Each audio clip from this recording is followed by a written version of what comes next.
आपका सब्जेक्ट है जी cast accounting, code 5410, और इसका यूनिट 3 कोर्स बुक के मुताबिक आपके सामने डिस्प्लेड है, और इसमें हम बात करेंगे जॉब ऑर्डर कास्टिंग के मुतालिक। स्टूडेंट, इससे पहले यूनिट 1 और 2 में हम कास्ट अकाउंटिंग का बेसिक इंट्रोडक्शन सीख चुके हैं। यूनिट 1 में हमने cost of types of cost में ये देखा था, जिसमें वेरिएबल और फिक्स कास्ट वगैरह है, और जैसे मटेरियल कास्ट, लेबर कास्ट और फैक्ट्री ओवरहेड्स हैं। यूनिट 2 में हमने cost of goods sold statement develop करना सीखा। अब हम बात करेंगे जॉब ऑर्डर कास्टिंग की। जॉब ऑर्डर कास्टिंग से क्या मुराद है और इसकी अकाउंटिंग कैसे की जाती है within the cost accounting preview. तो देखिए, ब्रॉडरली जो इंडस्ट्रीज़ होती हैं वो कुछ तो होती हैं मैन्युफैक्चरिंग कंसर्न्स, कुछ होती हैं सर्विस ओरिएंटेड। मैन्युफैक्चरिंग में ये होता है कि आप बहुत सी प्रोडक्ट्स बना के कस्टमर्स को बेच रहे होते हैं। सर्विस ओरिएंटेड में आप सर्विस परफॉर्म कर रहे हैं, जैसे बैंक्स वगैरह और ये हैं।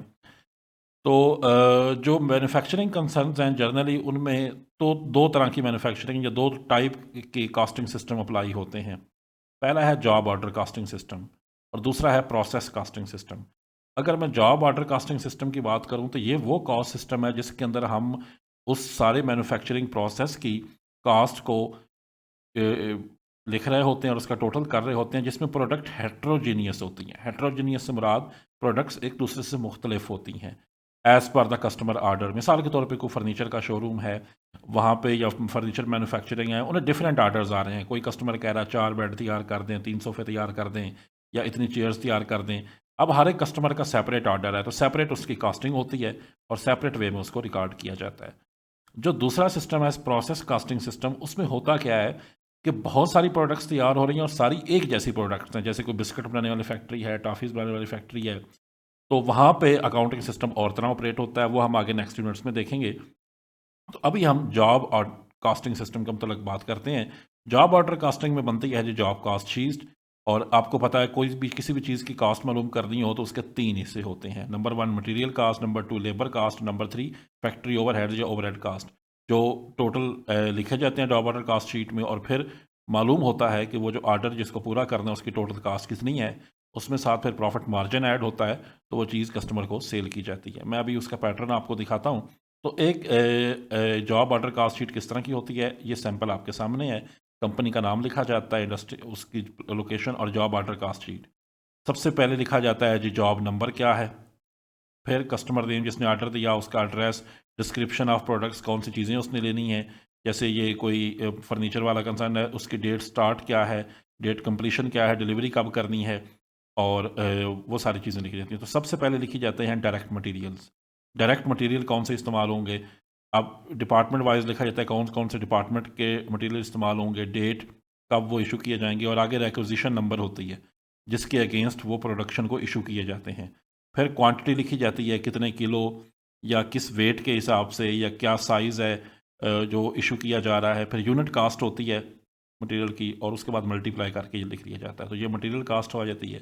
फिर होती है ये लेबर कास्ट, उसमें भी इसी तरह डेट वाइज जितने मज़दूर आप काम पे लगाएं और जितने आवर्स वो काम करें, पर आवर जितना वो काम करें, पर आवर का रेट होता है, उसको मल्टीप्लाई कर देते हैं, तो यहाँ पे टोटल आ जाता है। पर आवर का रेट भी होता है और पर डे का रेट भी आप लगा सकते हैं।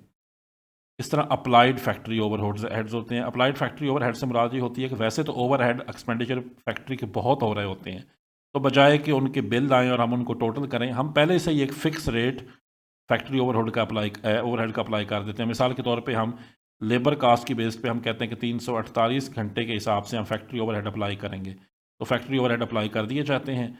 इस तरह हमारी मटेरियल, लेबर, ओवरहेड की कास्ट का टोटल होता है। तो उसके अंदर फिर हम एडमिन एक्सपेंस ऐड कर देते हैं, कुछ कुछ मार्केटिंग एक्सपेंस ऐड करते हैं, तो ये हमारी टोटल कास्ट आ गई। अब टोटल कास्ट जब आ जाती है तो हम देख लेते हैं कि हमारी सेलिंग प्राइस कितनी है। सेलिंग प्राइस 370 है, टोटल कास्ट 342 है, तो हमारा प्रॉफिट 27,100 है। तो इस तरह की जॉब कास्ट शीट होती है, ये उसका पैटर्न है। अब आगे जब इसकी प्रैक्टिस करेंगे तो और चीज़ें भी आपके सामने आएंगी। तो जॉब ऑर्डर कास्टिंग जब आप कर रहे होते हैं, इसमें बुनियादी तौर पे हमें 5-6 चीज़ों के मतलब पता होना चाहिए। नंबर 1, जितना मटेरियल परचेज़ करना है जॉब के लिए, प्रोडक्शन को जो इशू करना है, और अगर कोई रिटर्न करना है तो उसका भी लिखें। फिर फैक्ट्री लेबर कितनी होगी, लेबर की कास्ट क्या होगी, और इसी के साथ फैक्ट्री ओवरहेड्स कैसे अप्लाई होंगे, और फिर एक्चुअल फैक्ट्री ओवरहेड्स कितने आ रहे हैं, क्योंकि हम जॉब ऑर्डर कास्टिंग करते हुए एस्टिमेटेड या अप्लाइड फैक्ट्री ओवरहेड लगाते हैं, एक्चुअल को हम बाद में काउंट करते हैं। और फिर सारी कास्ट हम उसका टोटल करते हैं। तो नंबर वन अगर हम बात करें अकाउंटिंग फॉर मटेरियल कास्ट, तो मटेरियल कास्ट के अंदर हम कैसे उसकी अकाउंटिंग करेंगे, तो उसी तरह की जर्नल एंट्रीज जैसे आपने फाइनेंशियल अकाउंटिंग या प्रिंसिपल्स ऑफ अकाउंटिंग में पढ़ी होंगी। परचेज ऑफ मटेरियल करें, अगर एक ऑर्गेनाइजेशन मटेरियल परचेज कर रही है मिसाल के तौर पे 2 लाख का, तो क्या एंट्री होगी, उसी तरह की जर्नल हम बनाएंगे, डेट का कॉलम, पर्टिकुलर्स का, लेजर फोलियो, डेबिट और क्रेडिट का कॉलम। तो मटेरियल अगर बाय कर रहे हैं तो मटेरियल अकाउंट डेबिट हो जाएगा 2 लाख से, और अकाउंट्स पेएबल क्रेडिट, ये अमाउंट मतलब ये कि ये अमाउंट हमने उधार पे ली है, ये लायबिलिटी अकाउंट क्रिएट होगा। अच्छा, उसके बाद है जी इशुएंस ऑफ मटेरियल। अब इशुएंस प्रोडक्ट को आपने मटेरियल जो परचेज डिपार्टमेंट है उसने प्रोडक्शन को इशू करना है जो उस जॉब की रिक्वायरमेंट हो। तो 1,90,000 का जो मटेरियल है वो इशू किया गया है, और इसमें इनडायरेक्ट मटेरियल जो है वो 4900 का है, जिसमें से 185 डायरेक्ट है। तो जब इशू करते हैं तो वर्क इन प्रोसेस का एक अकाउंट बनाते हैं। वर्क इन प्रोसेस वो काम जो अभी जारी होता है, जॉब नंबर के हिसाब से उसको मटेरियल हमने इशू कर दिया। फिर एक होता है इनडायरेक्ट मटेरियल का, ये जो 4900 का। तो इनडायरेक्ट मटेरियल जब भी इशू करेंगे वो फैक्ट्री ओवरहेड में आएगा, उसका अकाउंट होगा फैक्ट्री ओवरहेड कंट्रोल अकाउंट, और क्रेडिट हम कर देंगे मटेरियल अकाउंट जो 190 से कम हो रहा है। इस तरह कोई मटेरियल आप अपने सप्लायर को आप या प्रोडक्शन वाले आपको वापस कर रहे हैं स्टोर में, तो मटेरियल अकाउंट अगेन आप डेबिट कर दें जितना वापस हुआ है, और वर्क इन प्रोसेस क्रेडिट हो जाएगा। उसी तरह की जर्नल एंट्रीज जैसे डबल एंट्री अकाउंटिंग सिस्टम आपने पढ़ा।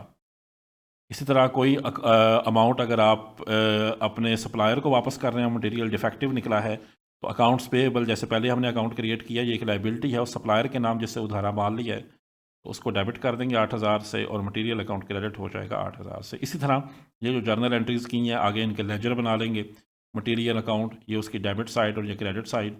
तो जो ट्रांजैक्शंस हमारी वहाँ पे थी मटेरियल के हवाले से, जितनी भी हमने ट्रांजैक्शंस की हैं, तो जैसे पहली मटेरियल की ट्रांजैक्शन थी, सपोज़ 2 लाख का मटेरियल बाई किया, तो वो डेबिट साइड पे है। यहाँ पे अकाउंट बनाते हुए भी 2 लाख का मटेरियल अकाउंट्स पेबल में आ जाएगा। फिर वर्क इन प्रोसेस में 4,000 का है, और क्रेडिट साइड पे जितना मटेरियल हुआ है उसको लिख देंगे, दोनों साइडों का टोटल करेंगे, और बीच में यहाँ क्रेडिट साइड पे क्लोजिंग बैलेंस आ जाएगा।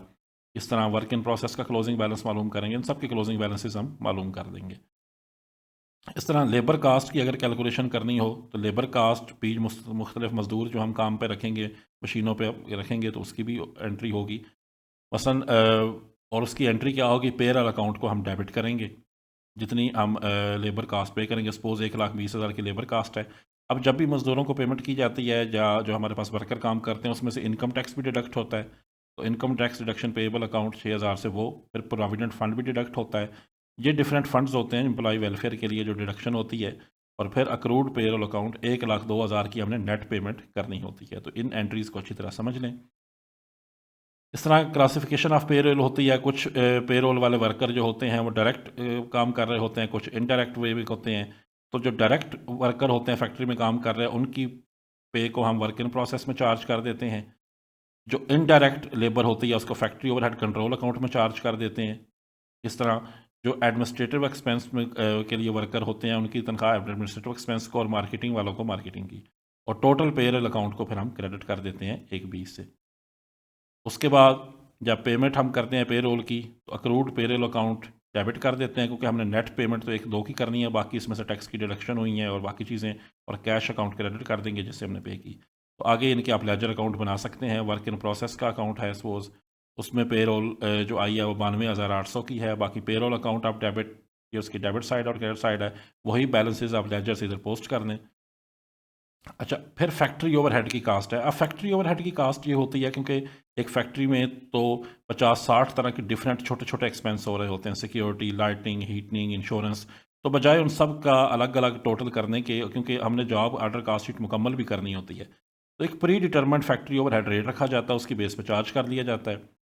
या दूसरा तरीका ये है कि आप ने जो अब एडवांस में पेमेंट्स की होती हैं उसकी बेस पे कर दें। जैसे अगर आपने factory overhead prepaid factory rent दिया है, तो factory rent control account overhead account को डेबिट कर दें, और प्रीपेड रेंट अकाउंट क्रेडिट कर दें, क्योंकि ये एसेट नेचर का था, इसमें कमी हो रही है।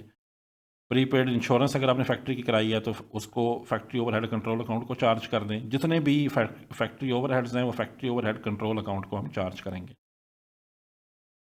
अच्छा, उसके बाद फैक्ट्री की मशीन की डेप्रिसिएशन है वो भी डेबिट कर दें इस फैक्ट्री ओवरहेड कंट्रोल अकाउंट को। यूटिलिटी एक्सपेंस पे किए हैं वो भी फैक्ट्री और कंट्रोल अकाउंट को डेबिट कर दें और कैश को क्रेडिट कर दें।